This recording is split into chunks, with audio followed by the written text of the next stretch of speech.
All right, everyone, we're going to get started on our next afternoon session. Our next speaker is Sarah Weatherwax, who currently works at the Library Company of Philadelphia. I hope you all know about the wonderful collections at the Library Company of Philadelphia, which was a sister institution to a place I worked at for almost 20 years. So Sarah is the curator of prints and photographs at the Library Company. She's written extensively on the history of photography, history of prints, and also printing processes in Philadelphia, and mostly supporting the collections at the Library Company of Philadelphia.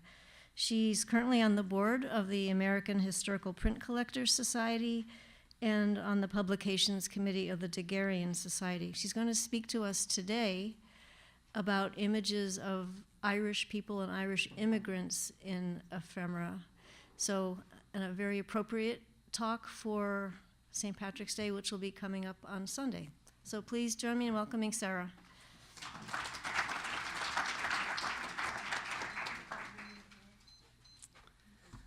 Well, thank you, and thank you all for coming back after the break. It starts to get to be a long day. I decided to submit a proposal on the topic of Irish immigration to America, largely based on general personal interest, rather than being a long-time collector of ephemera regarding the topic, or because I work in an institution with a particular strength in that subject area. I grew up in Springfield, Massachusetts, in a neighborhood often referred to as Hungry Hill, the home of the Irish, presumably a reference to the large Irish Catholic families who, at least in the not-too-distant past, struggled to keep food on the table.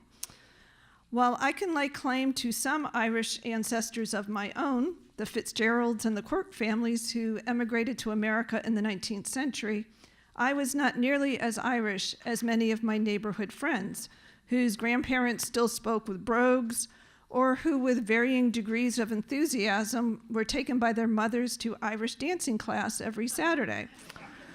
And when my older sister developed an interest in British history, particularly Queen Victoria's reign, I had to do what all obnoxious younger sisters do and jump on the opposite side of the subject and relentlessly point out how the English government oppressed the Irish.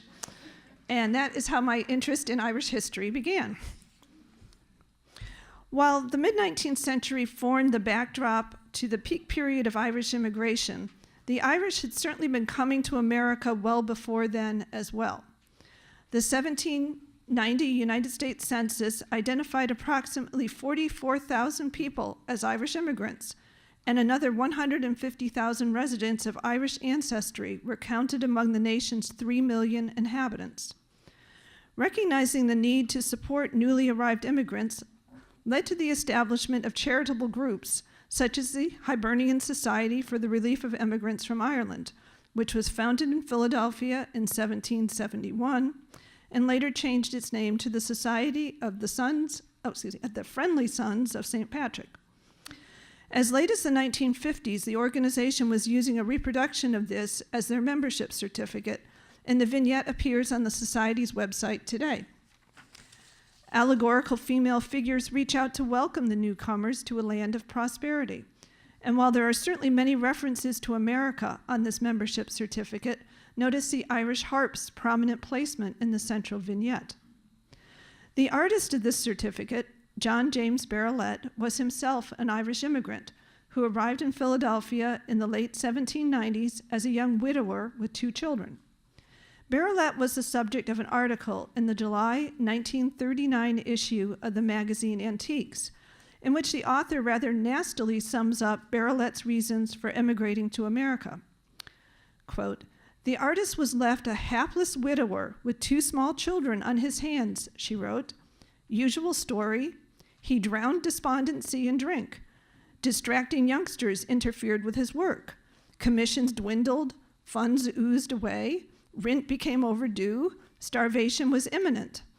Once he arrived in Philadelphia, between debauches and tantrums, he managed to eke out a meager existence by engraving plates for book publishers, staining glass, painting portraits, landscapes, and still life, and depicting naval engagements. Not exactly a glowing testimonial to John James Barrelet's life or his artwork, and one that seems colored by the author's antipathy towards his Irish background. The certificate's engraver, H.H. Houston, also immigrated from Ireland to Philadelphia in the late 18th century, but only stayed in the United States for a few years. I do not know the religious background of either Houston or Barrelet, but the vast majority of the Irish immigrants who came to America in the 18th and early 19th century were Protestant, largely Presbyterians, but with a smattering of Anglicans, Quakers, and Methodists. As Protestants, they were somewhat better able to blend into the dominant Protestant American culture than those who came later. Andrew Jackson, the son of Scotch-Irish Protestant immigrant parents, had even managed to win the presidency in 1828 and was reelected in 1832. As political cartoons go, this one's depiction of Jackson's physical appearance is not particularly harsh. He does not resemble the almost monkey-like appearance frequently given to the Irish in mid-century depictions. The Protestant Irish who arrived in much smaller numbers seemed far less threatening than the millions of Irish Catholics who arrived on America's shores from the mid-1840s on. The 30 years between 1815 and 1845, the start of the Irish potato famine, saw approximately 1 million Irish immigrate to the United States. In the following decade, 1845 to 1855 alone, 2 million left Ireland, mostly coming to America. It is not surprising that many Americans felt overwhelmed by this influx of immigrants who did not quite fit in. While these newcomers spoke English, they did so with an odd accent. They were largely from poverty-stricken, pre-industrial rural areas and had to adjust to creating new lives in the rapidly industrializing American cities without appropriate job skills or education. And most damning of all in the eyes of many American citizens was the fact they were predominantly Roman Catholic. How the Irish differed from everyone else is the theme that appears over and over in American visual and textual depictions from the 1840s on. For the Irish fleeing starvation from repeated years of the potato crop failure, the path out of Ireland often began with passage to Liverpool, England, and from there a voyage across the Atlantic. 22-year-old Pat Kavanaugh's ticket indicates he was to immigrate on the Susquehanna, a ship scheduled to set sail from Liverpool to Philadelphia on June 12, 1847.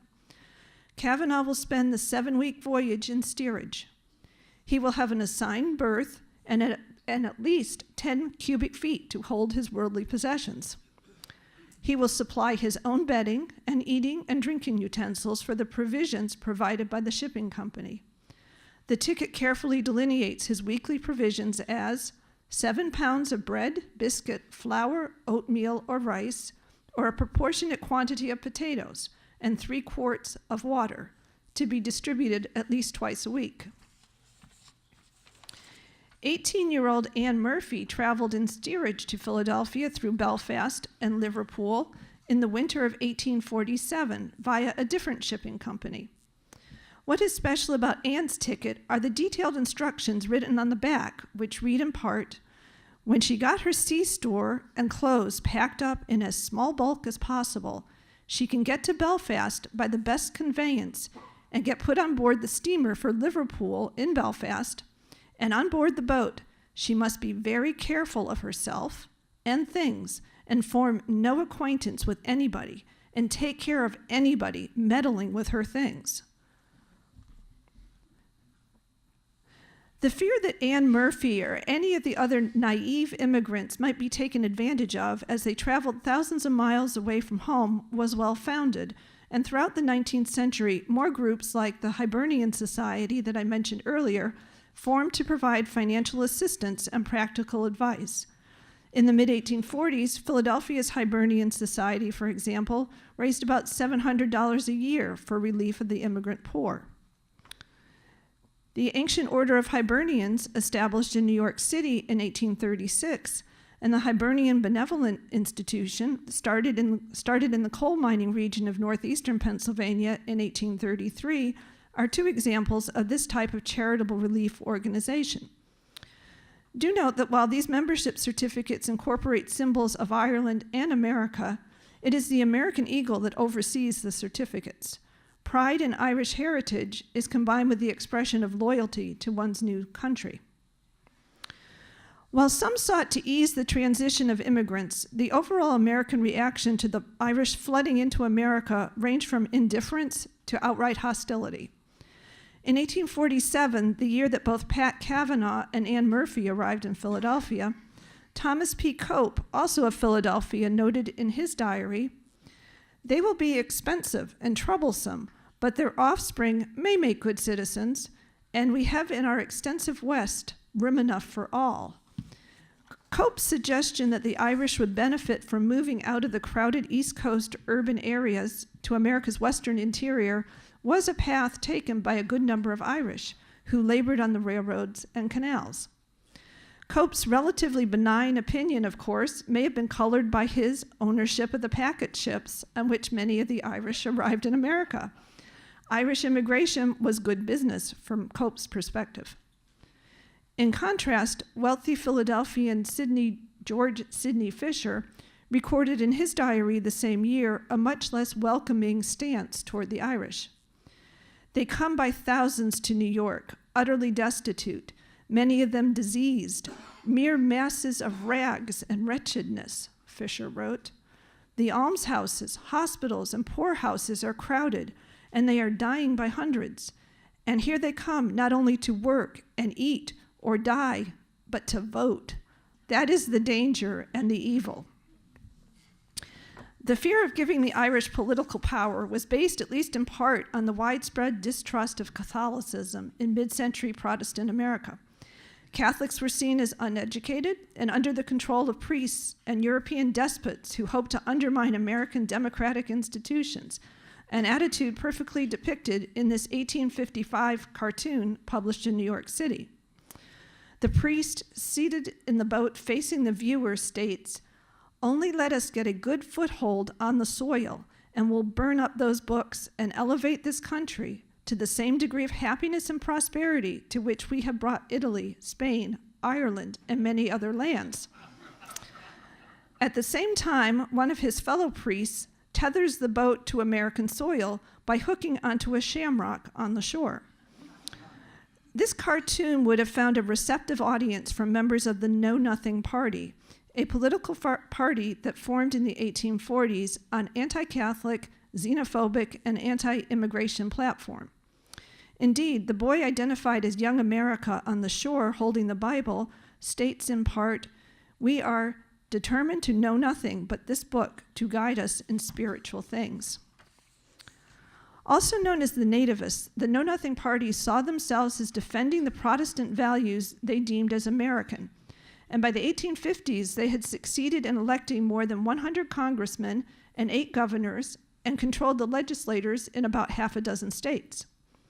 Not surprisingly, disputes between the Know-Nothings and Irish Catholic immigrants sometimes became violent.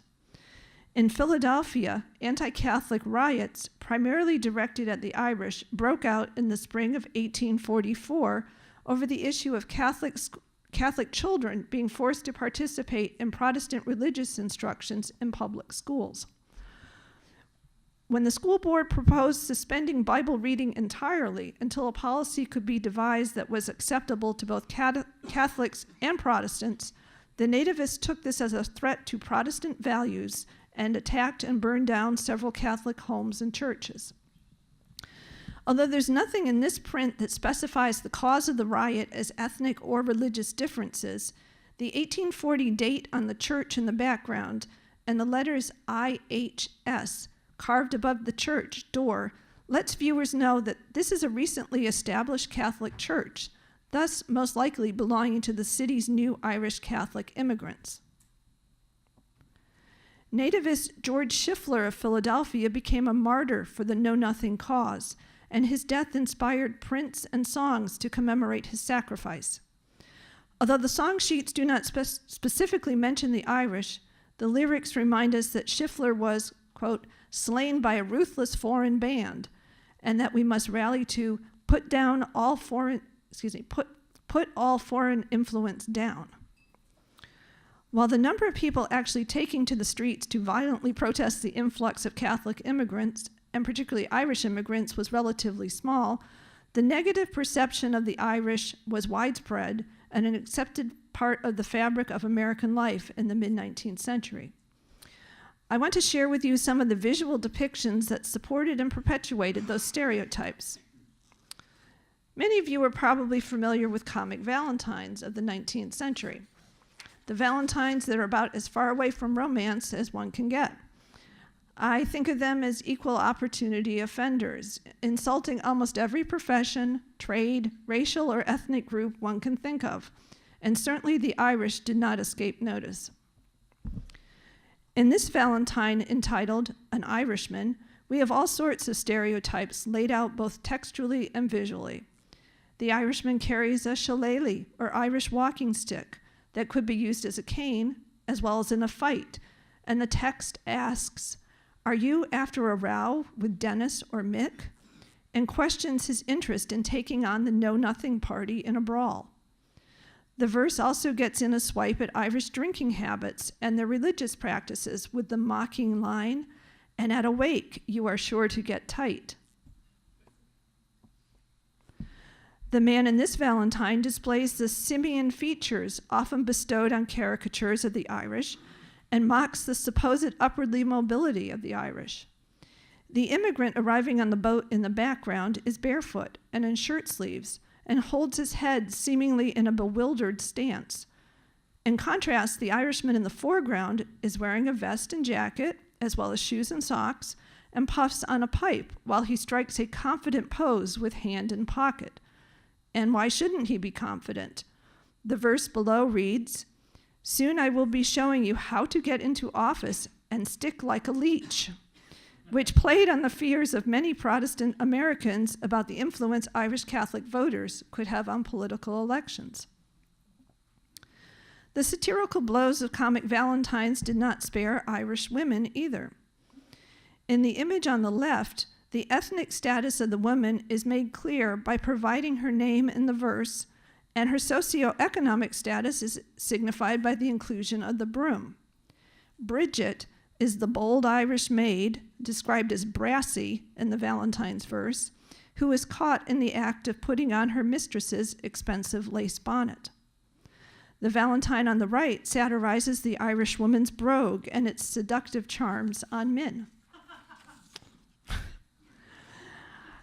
I'm glad you like that. Just like with comic valentines, song sheets use current events and social commentary as subject matter, and Irish Americans were a popular topic. Unlike sheet music, which includes the printed musical notes and is intended to be played on a musical instrument, either alone or accompanied by a vocalist, song sheets merely printed new lyrics to be sung to the tune of a presumably popular song.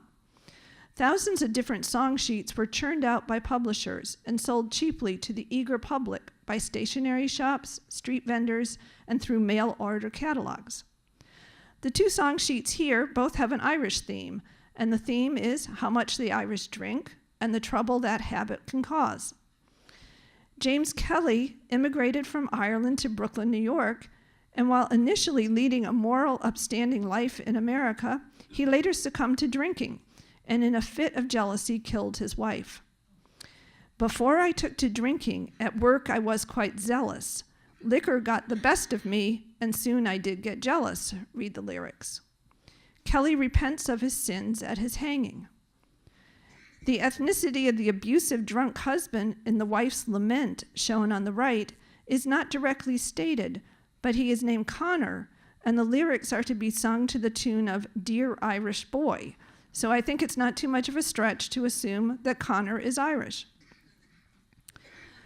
Earlier, we saw a comic valentine satirizing the political involvement of Irish men, and that topic is also addressed in these two song sheets.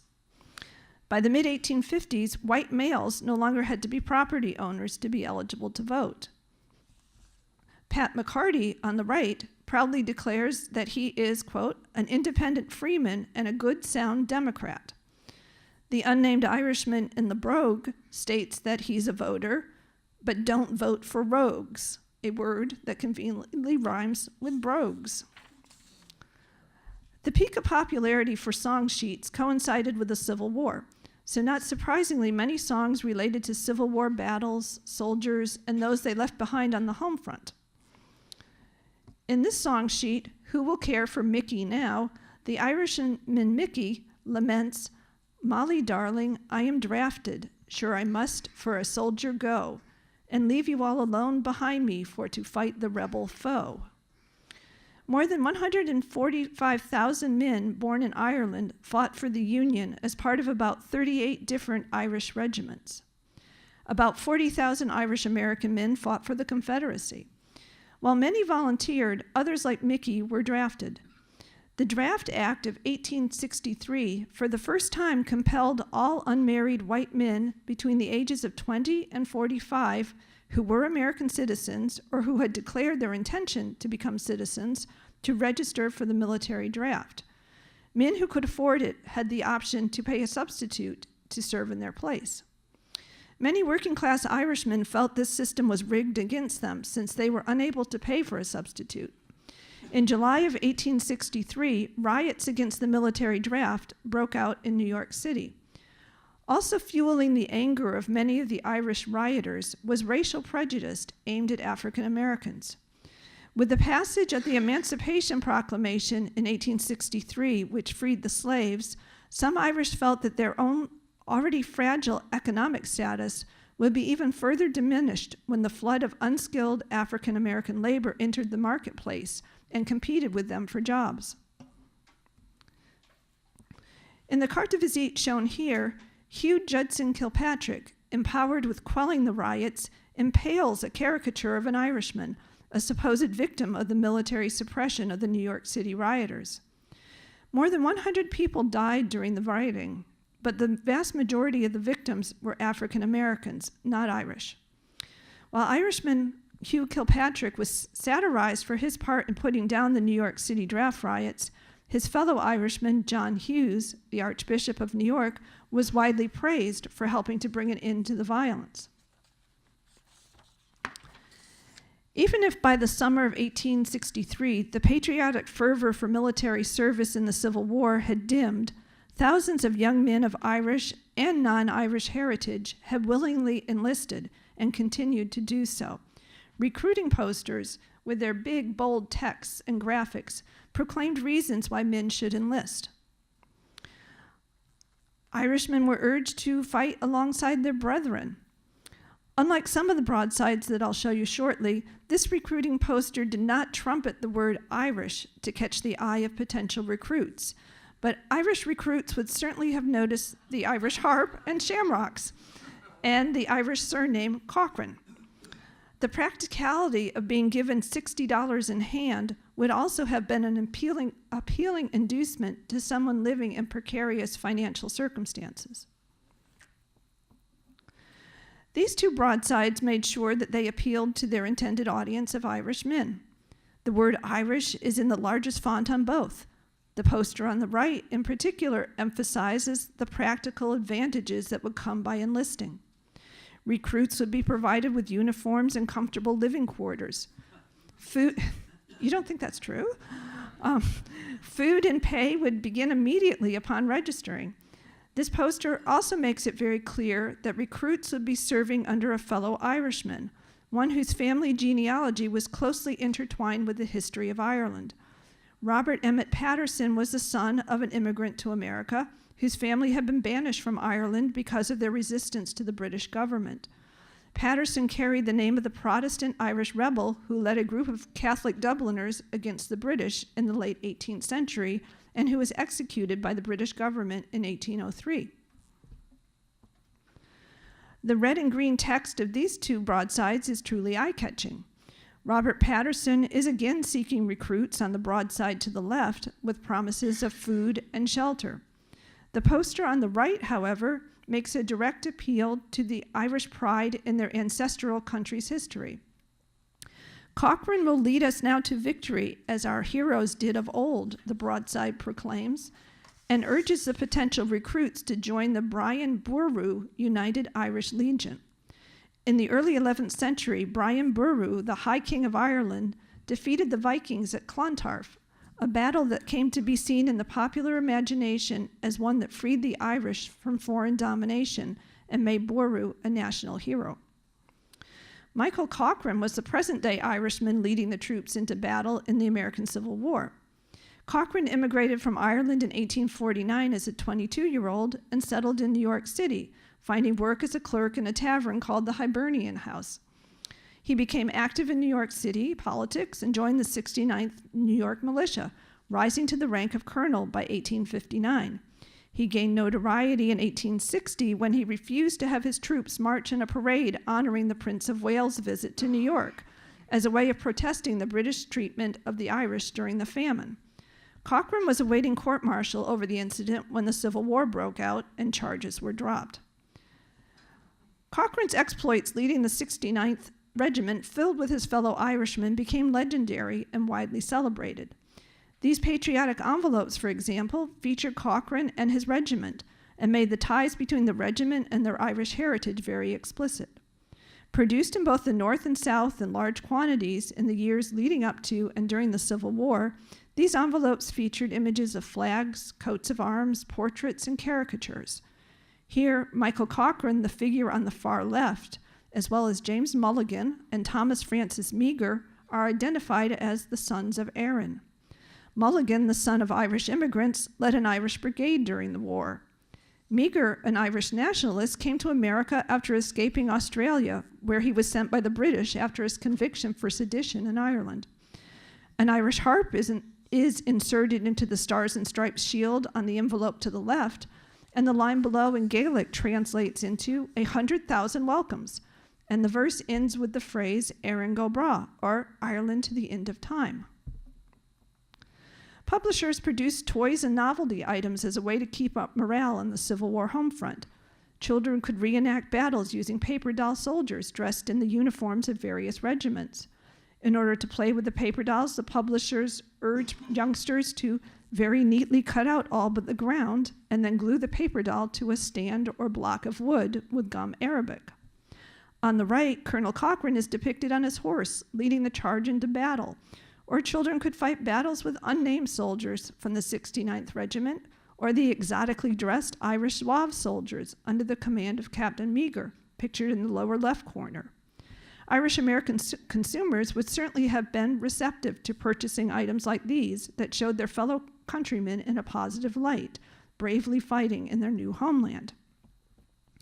Song sheets honoring not only the Civil War service of the Irish, but the group's historic contributions and past military actions also found an audience. Although What Irishmen Have Done does not specifically reference the American Civil War, it alludes to the conflict by the inclusion of a view of Richmond, Virginia, the Confederate capital.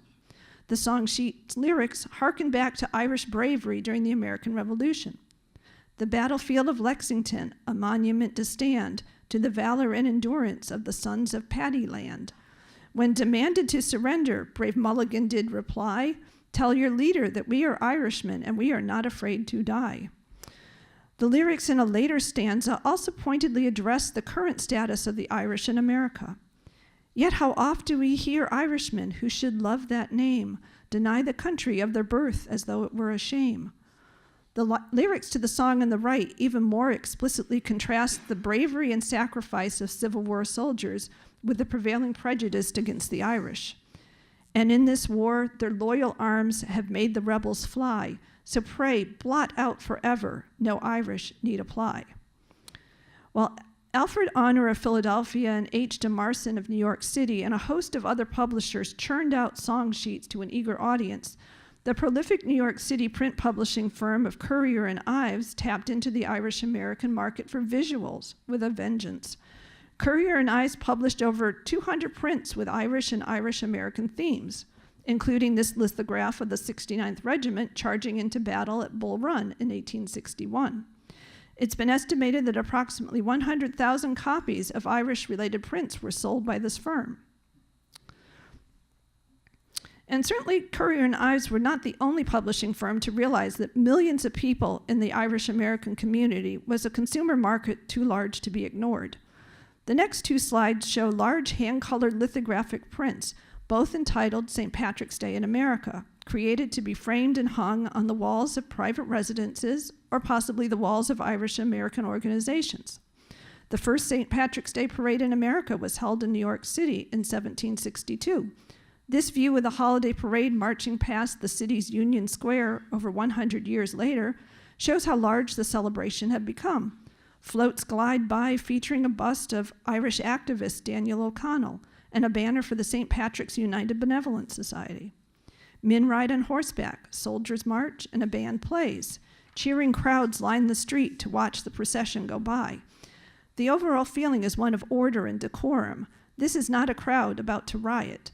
And while many flags with Irish harps wave, make no mistake about it, it is the American flag that dominates the scene. The next print embodies even more the idea of the Irish absorption into mainstream American life. It definitely blends pride in the Irish past with their current American status. It may be difficult to read the complete title after St. Patrick's Day in America, but it reads in full, "Commemorative of Ireland's unswerving fidelity to her ancient religion and the devotion of her exiled children to the sacred principles of her freedom and redemption as a nation." This is not a caption mocking the Irish community's strong Catholic faith, but instead praises it with text and visually includes a portrait of St. Patrick hanging over the side table on which sits a sculpture of Mary holding Jesus.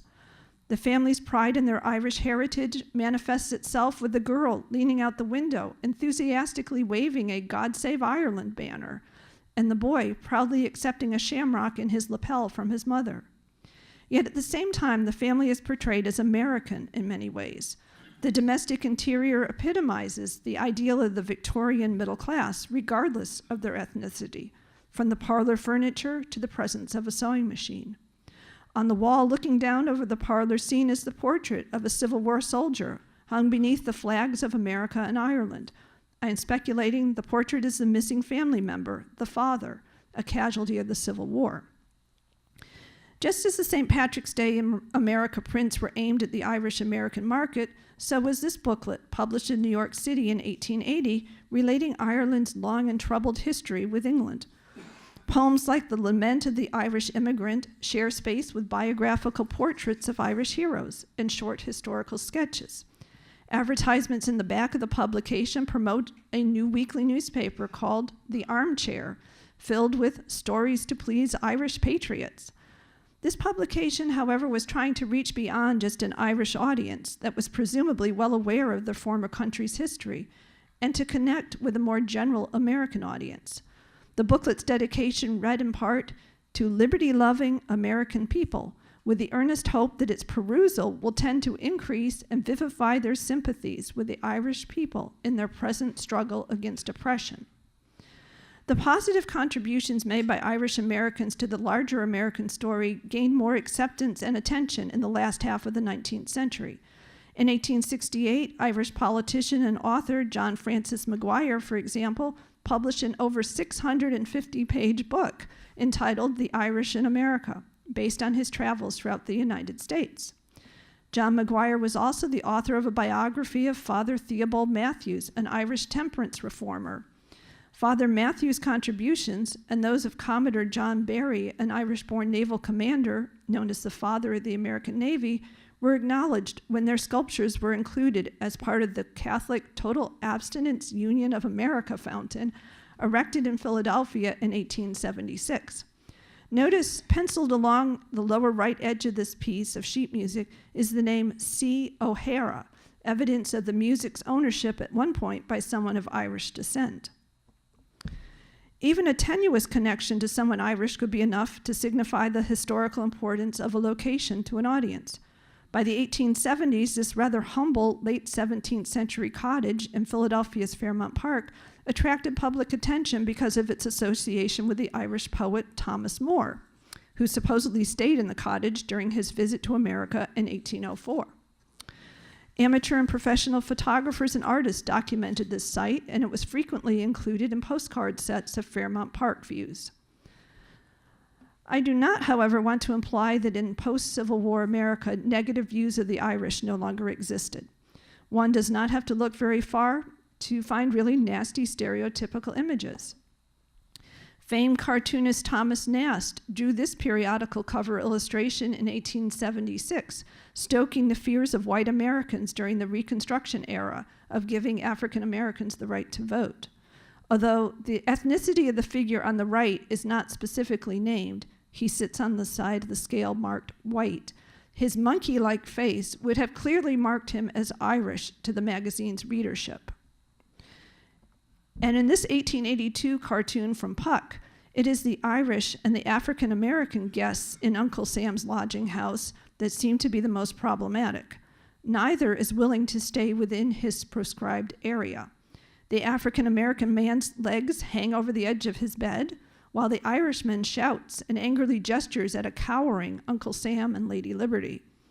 And if you look closely, you can see the Irishman has a bottle of something, undoubtedly alcoholic, in his bed. The trope of the Irish is not too bright, or at least rather naive, continued throughout the 19th century. When the Irish maid wasn't named Bridget, she was named Biddy, as seen here in the trade cards that tout the benefits of purchasing a sundial gas stove.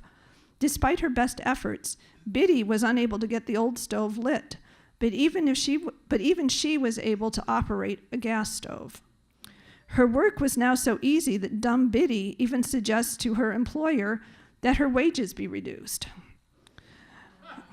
The stereotype of the Irish as drunkards did not die, nor apparently did the Irish, as depicted in a set of late 19th century comic stereographs entitled McCarthy's Wake. This is the fourth view in the set. As the mourners drink, play the banjo, and in general carouse, McCarthy comes back to life and sits up in his coffin ready to join the fun. As the 20th century dawned, the Irish immigrants who arrived in the mid-19th century had been in America for 50 years or more, and many had been absorbed into the American mainstream. They had served with honor during the Civil War. They had achieved some success in the political realm. In 1880, for example, New York City elected its first Irish Catholic mayor, and 5 years later, Boston followed suit. And as can be seen by these trade cards, the Irish had successfully established businesses. The Irish were no longer the most recent arrivals looking for acceptance, since new waves of immigrants were pouring into America from Eastern and Southern Europe, speaking new languages and following different religious beliefs. Even if many Irish remained in ethnic enclaves with lives centered around Catholic churches and parish schools and built social lives around ethnic and religious organizations, the Irish had largely lost their status as despised outsiders. The Irish still may have been mocked as not-so-bright drunkards, a stereotype that, frankly, still exists today, particularly with regards to the upcoming St. Patrick's Day celebrations, but the mocking seems less vicious, or at least was tempered with more positive portrayals as well. Irish men and women had indeed done a lot since their arrival in America. Thank you.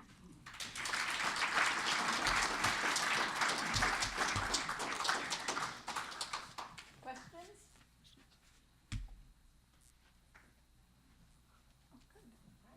That was all encompassing.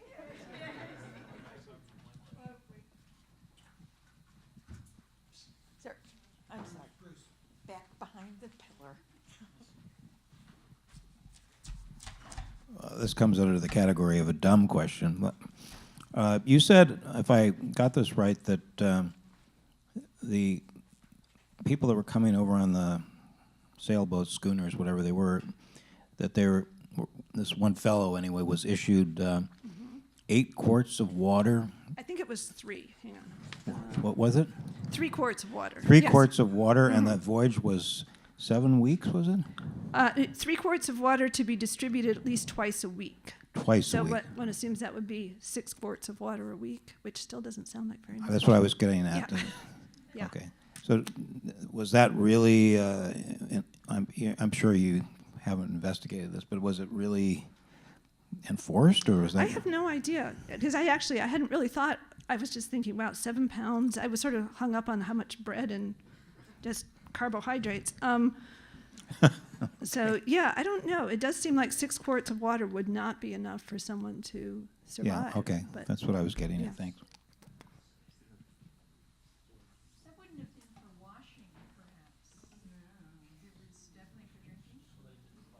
Well, since they combined it with sort of how much food you were getting, I was assuming it was for drinking purposes. I'm not sure that you really got to wash much of anything. So the ships were known as death ships, and the mortality rate crossing the ocean was very high. So it's not surprising that they only had 3 quarts of water, and the food that they were given was often rotten. So it was not a fun trip. Yeah.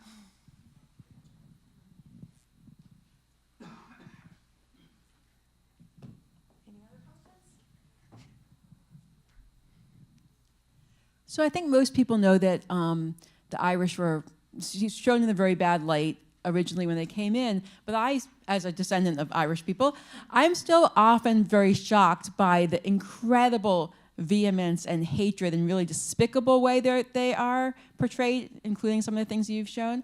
And so I wonder, in light of our current immigration situation, and when I think of some of the Latino immigrants who, to me, in some ways, feel kind of similar in terms of Catholic backgrounds, larger families, coming for work, etc. I wonder if you know of any use of these depictions of how hated the Irish were shown at that time, in juxtaposition, basically to show people who maybe have Irish in their background now, who might be looking at, let's say, Latino immigrants in a way that's not so great, to say, look, this is how your ancestors were depicted. Look how bad it was, and maybe help people think a little bit differently. Have you ever seen ephemera used in that way?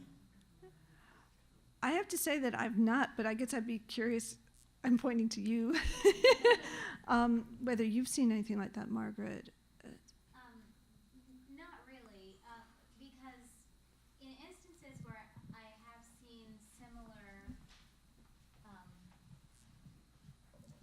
thank you. I have seen, not necessarily ephemera, but I have seen talks and public, conversations that have talked about that. But then there's always someone who says, but the Irish came legally. And then, the response is, well, everyone was kind of legal at that point. And so it becomes like a different kind of a conversation. And I find that in our exhibitions, when we juxtapose things like that, people still read into it with their own frame of mind. It doesn't always change minds, but I wish it would.